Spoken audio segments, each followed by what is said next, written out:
এই শোনো না গো, আমাদের পুতুল ডায়েরি চ্যানেলটি সাবস্ক্রাইব করে পাশে থাকা বেল আইকনটি বাজিয়ে দিও প্লিজ। আর গল্পটি ভালো লাগলে অবশ্যই লাইক কমেন্ট করে শেয়ার করে দিও। ধন্যবাদ। অন্তু নির্বাক হয়ে চেয়েছিল, অনেকক্ষণ পর জিজ্ঞেস করেছিল, মুমতাহিনার সঙ্গে আপনার সম্পর্ক কি? আমার ছোট বোন। সংক্ষিপ্ত জবাব দিল মুরসালিন। অন্তু কিছুক্ষণ সময় নিয়ে শান্ত হলো, এরপর জিজ্ঞেস করলো, মুমতাহিনার ভাইকে তো শুনেছি মেরে ফেলা হয়েছে। মুরসালিন নিশ্চুপ মেঝের দিকে চেয়ে থাকে, দৃঢ় সুস্থির চোখ দুটোয় অবাধ অটলতা। অন্তু শরীরের ভার ছেড়ে একটা লৌহখণ্ডের উপর বসে। ওদের গোঙানির আওয়াজ অবরুদ্ধ কুঠুরির দেয়ালে কাঁপন ধরাতে চাইছে। স্পটলাইটের তীব্র হলদে আলোতে মাথা ধরে যাবার জোগাড়। এরা ঘন্টার পর ঘন্টা পার করছে, ঘুমানো অসম্ভব এই আলোর তলে। আমায় আপনি চিনতেন সেই রাতের আগে? না। তো প্রথম দেখায় কোনো বিরূপ আচরণ করেননি? আপনি করেননি বিধায়। তাছাড়া পাটোয়ারি বাড়ির কোনো সদস্যের সঙ্গেই আপনার সম্পর্ক বিশেষ ভালো নয়। তাদের ওপর আপনার মায়া বা ভালোবাসা থাকবে এমনটা আশা করিনি আমি। আর দুঃখিত আমি, সেদিন কিছুটা ছলনার আশ্রয় নিয়েছিলাম এবং সেক্ষেত্রে দু একবার তুমি সম্বোধন করেছিলাম আপনাকে বিভ্রান্ত করার জন্য। অন্তু ভাবে লোকটা কে, ভেতরের খবর জানে বেশ। অন্তুর চোখে মানুষ চেনার বিশেষ ক্ষমতা আছে তো অল্প স্বল্প। সে চট করে মানুষ বিচার করে ফেলতে পারে, শুধু পারে না অভিব্যক্তি লুকাতে। তৎক্ষণাৎ প্রতিক্রিয়া দেখানোর নির্বোধ স্বভাবটা খুব দৃষ্টিকটুই বটে। মানুষের অভিব্যক্তি ও চোখের দৃষ্টি কথা বলে, সেই কথা বোঝে। সেদিন তার হাতে অস্ত্র ছিল, তবু অজ্ঞাত পুরুষটিকে সে আঘাত করেনি। সেই নির্দেশ তার মস্তিষ্ক দেয়নি তাকে। ভরসা অথবা এরকম দ্বিধা সে আজ অব্দি 3টে পুরুষকে করতে পেরেছে সে। আব্বু, আগন্তুক আর তৃতীয় জনের কথা ভাবতেই সংকোচে কুচকে এলো ভেতরটা। জয়া মেয়ের অপ্রিয় এক অন্যতম ঘৃণ্য ব্যক্তিত্ব, তাকে সে ভরসা করে নাকি আশা রাখে সেটা জানা নেই। প্রথম দুজন তার ভরসার মান পুরোদমে রেখেছে, তাদের দ্বারা এ অবধি ক্ষতিগ্রস্ত হয়নি সে। অথচ তৃতীয় জনের পাপ পুণ্যের তুল্য রাশি অসংজ্ঞায়িত। পরিমাপ করলে পাপ এবং ক্ষতির পরিমাণ বেশি হবে প্রথম চালেই। আপনারা হামলা করেছিলেন বিয়ের গাড়িতে? জবাব দিল না মুরসালিন। অন্তু বুঝলো ঘটনা সত্যি। জয়ের সাথে সাথে অন্তুর ভেতরেও স্বল্পভাষী এই পুরুষটাকে নিয়েও কিছু কৌতূহল জমে গেল। লোহার গেটের ওই দিক থেকে ধাতব আওয়াজ ভেসে আসছে। মুরসালিন সতর্ক করল, আপনি ভেতরে যান, নিজেকে বিপদে ফেলবেন না। এখানে আসার খাতিরে আপনার কোনো সাহায্যের প্রয়োজন নেই আমাদের। আল্লাহ পাক সহায় হলে আমরা যেভাবেই হোক দিন কাটিয়ে নেব। আপনি আর আসবেন না এখানে। কথাগুলো মুরসালিন সম্পূর্ণ ঠালাই মেঝের দিকে দৃষ্টি অনবরত রেখেই বলেছিল। একবারও অন্তর দিকে ফিরে তাকায়নি, অথচ দৃঢ় কণ্ঠস্বরের একরাশ আত্মবিশ্বাস ঠিকরে পড়েছিল তার কণ্ঠস্বর থেকে। চেহারাটা মুরসালিনের আরবীয়দের মতন অনেকটা, সবুজ আপো চোখের মণি, কালচে বাদামি চাপতারিতে সুপুরুষ বটে। আবারও বলল মুরসালিন, ওরা ভেতরে আসবে এখনই, আপনি বেরিয়ে যান, থাকবেন না এখানে। অন্তু খেয়াল করলো মুরসালিনের বা হাতের কনুইয়ের কাছে টসটসে ক্ষত, পুরো শরীরটা বিধ্বস্ত, চোখে ক্লান্তি কাতরতা আছে, তবে উদ্বেগ নেই। মুরসালিন আব্দুল আহাদকে বলল, তুমি এগিয়ে যাও ওনার সঙ্গে, সিঁড়িঘর পর্যন্ত পৌঁছে দিয়ে আসবে। একা ফিরতে পারবে তো অন্ধকারে? জি ভাই পারবো, আপা আসছেন আমার সাথে। অন্তুর কানে তখনও ওদের ভোতা গোঙানি লেগেই ছিল, যন্ত্রণা ছটফট করছে ওরা।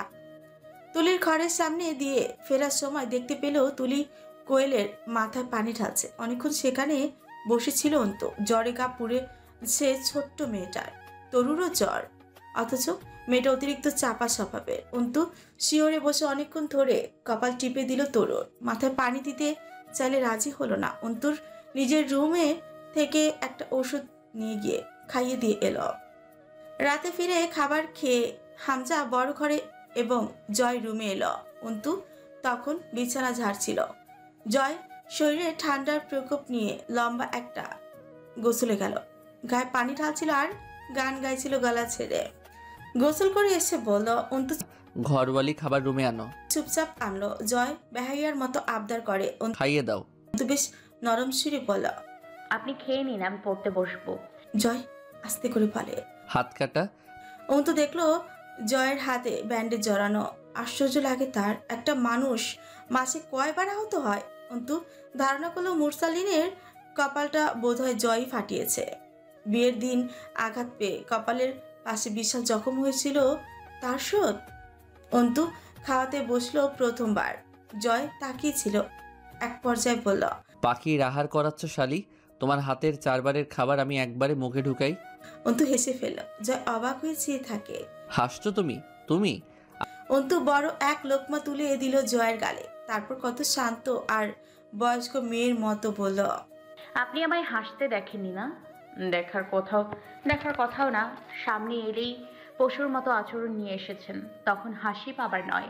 আমি মেজাজ খারাপ নিয়ে হাসতে পারার মতো ভারী বুদ্ধিমতী নই। আজ কি ভালো আচরণ করতেছি? শুয়ে গেছে। মনোযোগ পুরোটা তার ভাতের প্লেটে। যা অপলক অন্তুকে দেখল শুধু। প্রকাশ্যে ঠিক যেমন নিখুঁত অবহেলা, নীরবেও অন্তুর অবহেলা তেমনি নিখুঁত। টের পাওয়া যায় কিন্তু অভিযোগ করা যায় না। তবু আগে কখনো এত শান্তিপূর্ণ মুহূর্ত আসেনি তাদের মাঝে। অন্তুকে সে অন্তত প্রথমবার হাসতে দেখলো আজ। মলিন হাসি, তবুও দেখতে সুন্দর। আমার মনে হয় তুমি জন্মেছিলেই গোমরামুখ হয়ে, তাই না তো? নাকি? তাই। জয় মাথা তোলায় দুই দিকে। হুম। অন্তু মৃদু বিরোধ জানায়। হাসতে ভুলে গিয়েছি কিছুকাল হলো।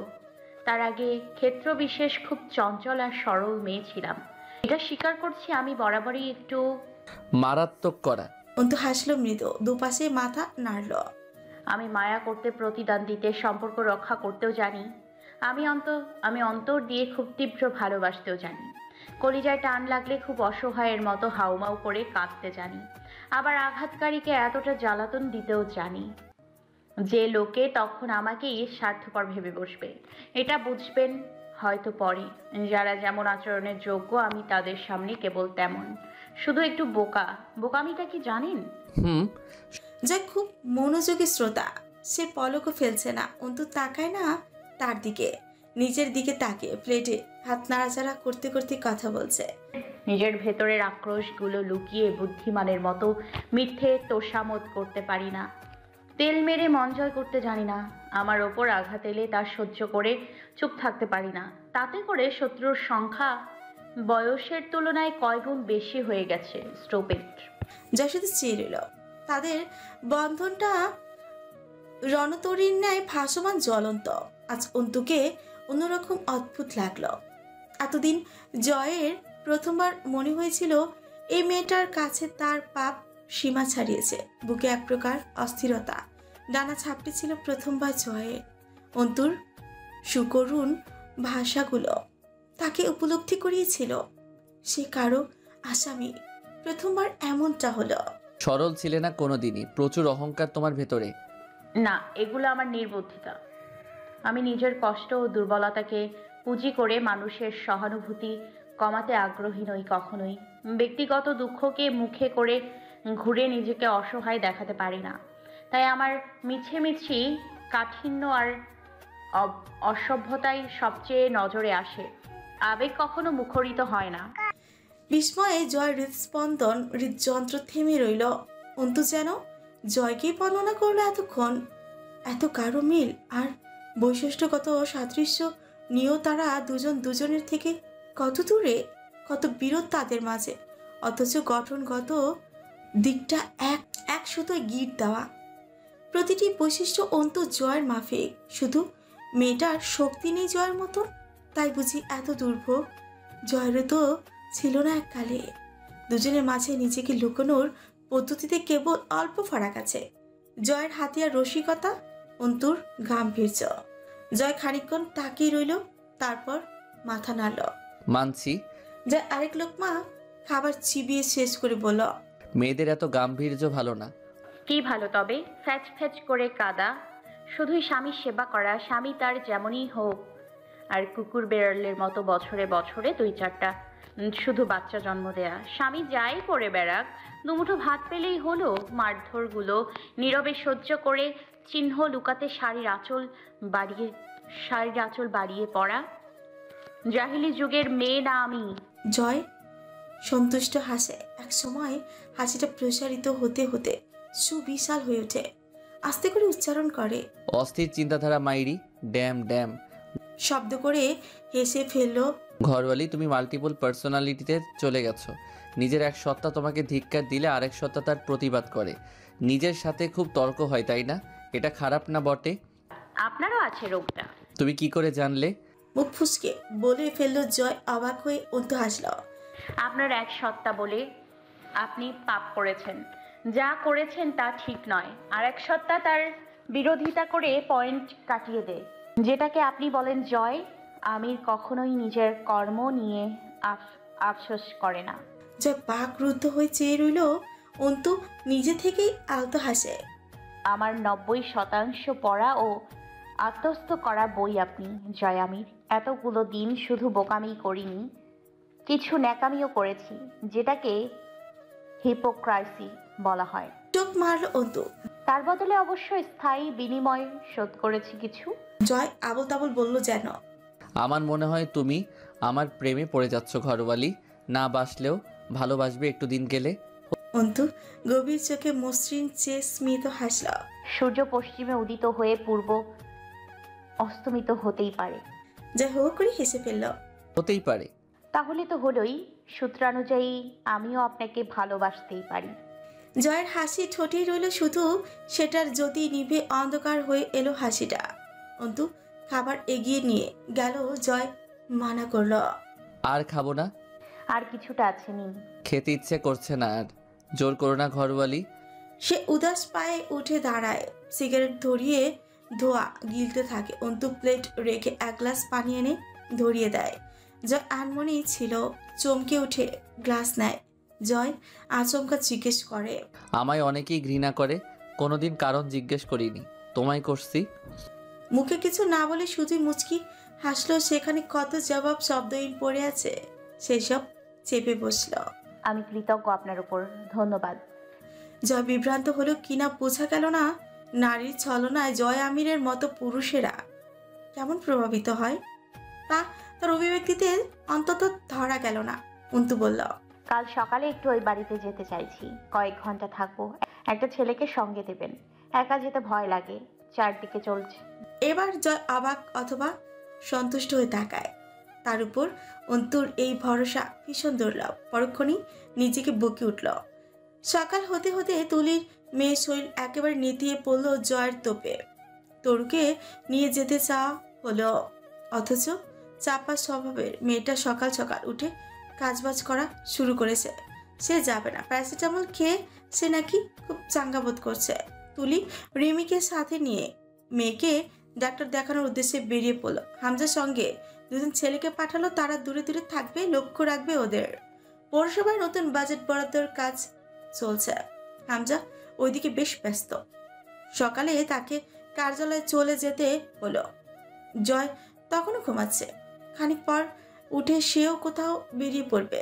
পলাশের খোঁজ পেয়েছে। পলাশ নাকি চেষ্টা করছে জয়ের নামে থানায় চাপা পড়ে থাকা পুরনো অভিযোগ ফাইলগুলো তাজা করতে। তো তৈরি হয়ে বেরিয়ে পড়লো। রোদের তেজে মুখটা ঘেমে লাল হয়ে ওঠে, অথচ ছোটে স্মিত হাসি। জয় আমিরের চোখে বিভ্রান্তি এত শান্তিদায়ক। ব্যবচ্ছেদ। অফ হোয়াইট রঙা দেয়ালের ডান পাশে একটি বর্ষ পঞ্জিকা ঝুলছে। পাতাটা আগের মাসের। আজ সবে মাস বদলেছে। পঞ্জিকার পাতা উল্টানো হয়নি। সালটা ঠিক আছে, 2018 খ্রিস্টাব্দ। মাহজাবিন স্থির দৃষ্টিতে চেয়ে ধীর পায়ে উঠে গিয়ে পাতাটা উল্টে দিল পঞ্জিকার। গত পরশু জুন মাসের 29 তারিখ জয় আমিরের 31তম জন্মদিন ছিল। আজ জুলাইয়ের 1 তারিখ যাচ্ছে। বিকেল হয়ে আসছে। জানালার বাইরে তাকিয়ে দেখলেন মিস ক্যাথরিন। মাহজাবিন কাহিনীর মাঝে চট করে থেমেছে। এরপরে উঠে গেছে পঞ্জিকা ঠিক করতে। এই মেয়েটা এত অদ্ভুত চলনের, বুঝতে পারে না তিনি। মাহজাবিন ফিরে এসে সোফাতে বসলো ফের। তিনি খুব বিরক্ত হলেন। ভ্রু কুচকে তাকালেন চমুকে বসে থাকা ২৬ বর্ষিয়া নারীটির পানে। অতি হালকা এক ধরনের নীল রং, যেটাকে বলা হয় ক্যাডেট ব্লু কালার। সেই রঙা খাদি কাপড়ের শাড়ি পরনে, বা হাতে জোড়া স্বর্ণের চুড়ি, গলায় চিকন সোনালি চেইন, কুকরানো লম্বা চুলগুলো গাড়ির উপর হতে হাতে হাত খোপা করা। রিপিট। চুলগুলো ঘাড়ের উপর হাতে খোপা করা। কোনো প্রসাধনী নেই, তবুও যেন কোনো অভিজাত কুমারিকা। কাজের চাপে নিজের বিশেষ যত্ন ছাড়াও এত অলংকারহীন ঐতিহ্য আর গাম্ভীর্য রোজ মুগ্ধ হলেও সেই দিকে তাকিয়ে মিস ক্যাথারিন বিরক্ত হলেন আজ। মাহজাবিন চেয়ে আছে জানালার বাইরে। শাড়ির বিশাল আঁচলটা বিছিয়ে আছে মেঝেতে, পা দুটো মেলে দেবার মতো বসে আছে। সোফার হাতলে হাত মেলে রেখেছে। রাজ্যের ভাবুকতা কাজলহীন চোখ দুটোয় উদাস উদ্দেশ্যহীন দৃষ্টিজোড়া প্রকৃতিতে বিছিয়ে আছে। চট করে কাহিনীর মাঝে থেমেছে আর শুরু করছে না। তিনি বৈকালিক প্রার্থনা ভুলে শুনছেন কাহিনী, তাতেও বেশ বিরক্ত হচ্ছিলেন বটে। আজ এই মেয়েকে দেখে কে বলবে সে একসময় এত হট মেজাজে ছিল? সমুদ্রের মতো গভীরতা, নিশ্চুপ চলন, বিনয়ী ভঙ্গিমা, শব্দহীন পদক্ষেপ আজ তার। সেই সব কি পূর্বের সেই হুটহাট খেপে ওঠা অভিজ্ঞতারই প্রাপ্তি? কিছু বলতে যাবেন তার আগেই মাহজাবিন হাত উঁচিয়ে ধরি মুচকি এসে বলল, ক্ষমা চাইছি মাদাম, একটু বিরতি প্রয়োজন আমার। এক কাপ চায়ের তৃষ্ণা পেয়েছে, তা মিটিয়ে বরং আপনার প্রশ্নের উত্তর দিই। তখন ও দৃষ্টি জানালার বাইরেই। ওভাবেই মাহজাবিন ডাকলো। লতা, দু কাপ চা করে দে। এরপর জানালা থেকে নজর ফেরালো, মুচকি এসে বলল, আপনার প্রশ্ন করুন এবার। অনেক প্রশ্ন করেছি যাবৎ, কোনোটারই উত্তর না দিয়ে একরোখার মতো গল্প বলে গেছো। অসন্তুষ্ট হবে না, এবার কিন্তু আমি নিজেই প্রশ্ন করতে বলছি। ঠিক আছে, সব পরে হবে। আগে এটা বলো, তুমি মাইন্ড ট্যাঙ্গেল ইন্টারট্যাক প্লে করছো ওদের সঙ্গে? প্রিয় জড়িয়ে ফেলেন মিস ক্যাথরিন। তা বলছেন কেন? মনে হলো। না, সেসব পারি না আমি। ঈশ্বরের দোহাই, মিথ্যে বলবে না। জয় আমির এ পর্যায়ে তোমার প্রতি মনোযোগী হয়ে উঠেছিল। তাতে কি প্রমাণিত হয়? তুমি তো এটাই চাইতে, তার জীবনের প্রতি মোহ জন্মাক। তার সাথে শুধুই লড়াই চলেছে আমার, সেটাও আমার খালি হাতের। এত গভীরভাবে ভাবছেন কেন? মিস ক্যাথরিন হাসলেন। সংসার ত্যাগ কি অভাবুকেরা করে? তোমার রুগ্ন আচরণ জয় আমিরকে তোমার দিকে মনোযোগী করেছিল, আর সেই মনোযোগ তোমাকে নিয়ে তাকে ভাবতে বাধ্য করেছে। আর তা থেকে তোমার প্রতি সে, কারণ তুমি ছিলে সবার থেকে ব্যতিক্রম তার দৃষ্টিকোণে। তার সম্মুখে তুমি প্রথম কেউ যে তার সমীহ না করে ধিক্কার জানিয়েছো বারবার। বিয়ের পরে কি এই কাজটা ইচ্ছাকৃত একবারও করনি? মাহজাবিন অদ্ভুত ভাবে সূক্ষ্ম হাসল। তা কেন মনে হলো? বলো সত্যি কিনা? কিছুটা। I believe that. তুমি জয় আমিরকে কখনো কখনো ইচ্ছাকৃত খেপিয়ে তুলেছ এবং জেদ ধরে সেটাকে তামাশার পর্যায়ে নিয়ে গেছো। সোফাতে হাতল থেকে হাত তুলে, ভুল বলছেন মাদাম, শুধু তাকে প্রশ্রয় দেইনি, ভয় পাইনি পরিণতি অথবা পরিস্থিতিকে বিশেষ। এটা কাজ করেছিল বেশ। সকলেই ভয় পেত, আমি চেষ্টা করেছি নিরুদ্বেগ থাকার। এটা ওদের জন্য চিন্তার ছিল, আর তাতে আমার বেশ সাময়িক ভোগান্তিও হয়েছিল। এটা কার্যকর ছিল, তাহলে স্বীকার করছো না কেন? মিস ক্যাথরিন থেমে গেলেন। মাহজাবিন মুচকি হাসলো। তিনি চট করে বললেন, আচ্ছা, জয় আমির ভালোবেসেছে তোমায়? জিজ্ঞেস করিনি কখনো। তুমি কোনগুলোকে নিজের বোকামি বলো? আজ কিছুকেই না। তখন মাঝে মধ্যে মনে হতো হয়তো বোকামি করছি। তা কেন? অন্তু শুধু মুচকি হাসল, কথা বলল না। মিস ক্যাথরিন বললেন, তোমার বাবার মৃত্যুর জন্য নিজেকে দায়ী করো? প্রশ্নই ওঠে না। মৃত্যু অবধারিত সত্য, তার জন্য দায়ী যদি কেউ থেকে থাকে সেটা তো সৃষ্টিকর্তা। সেই মহান সত্তাকে দায় দেয়া আস্তাগফিরুল্লাহ। আল্লাহ পাক মাফ করুন আমায়। তখন কেন ভাবতে? তখন আমি অন্ত ছিলাম, কারো আর্মিন ছিলাম, আজ তা নেই। প্রতীকী কথা ভীষণ বলো তুমি। উফ, বুঝতে বেগ পেতে হয়। হেসে ফেললেন মিস ক্যাথরিন। ফের গম্ভীর হলেন তিনি। আর অন্তিকের মৃত্যু, সেটার জন্য কাকে দায়ী করো? নিজেকে মনে হয় না? কখনোই না। আপনার তা মনে হয়? তুমি হামজা জয়ের প্রকাশ্য বিরোধিতা না করলে এমন হতো না। আমি মানি তা। এখানে স্টুপিডের মতো কাজ করেছো তুমি। এবার নিয়ে পুরো কাহিনীতে কথাটা শতবার বলেছেন, অথচ এটা ভুলে যান ওদের কাছে মানুষ খুন করার জন্য সবকিছুর প্রয়োজন হলেও কারণের প্রয়োজন কখনোই ছিল না। এরকম হাজার অন্তিককে রোজ মেরে আসতো। তাদের সকলের কয়টা করে আমার মতো বোন ছিল? মিস ক্যাথরিন ভ্রু কুঞ্চিত করে চেয়ে রইলেন। অন্তু রহস্য জড়িয়ে ঠোঁট বাঁকিয়ে হাসল। আমি অ্যাডভোকেট মাহিজাবিন আমির। রোজ কত শত অপরাধীর বিরুদ্ধে কেস লড়ে ফিরছি। তার পরিণাম কি হবে তা ভেবে কি আদালতে চুপচাপ দাঁড়িয়ে থেকে মনে মনে ফোন দিয়ে আঁটবো যে কিভাবে পরে লুকিয়ে প্ল্যান প্রোগ্রাম করে নিরপরাধকে মুক্তি এবং অপরাধীকে ছক এঁকে ফাঁসি দেওয়া যায়?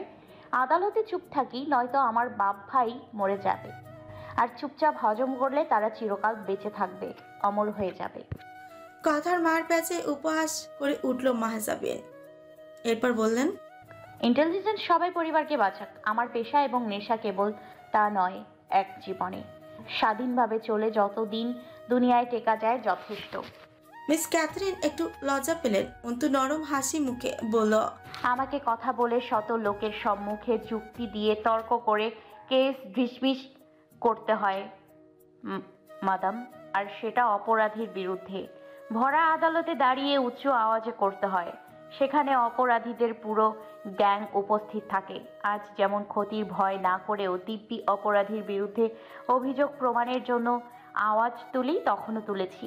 এরপর যা হয়েছে সেটা হয়েছে রং টাইমিংয়ের জন্য। তখন যাই করতাম ধারাবাহিকভাবে হিতে বিপরীত, অর্থাৎ আমার খারাপই হতো। আজ তেমন হয় না, অন্তত তেমন খারাপ হয় না।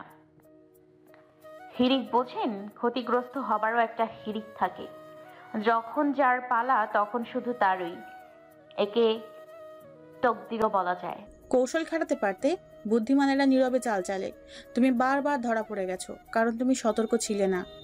মাহজাবিন শাড়ির আঁচল তুলে হাতের কবজিতে রেখে শীতল হাসল।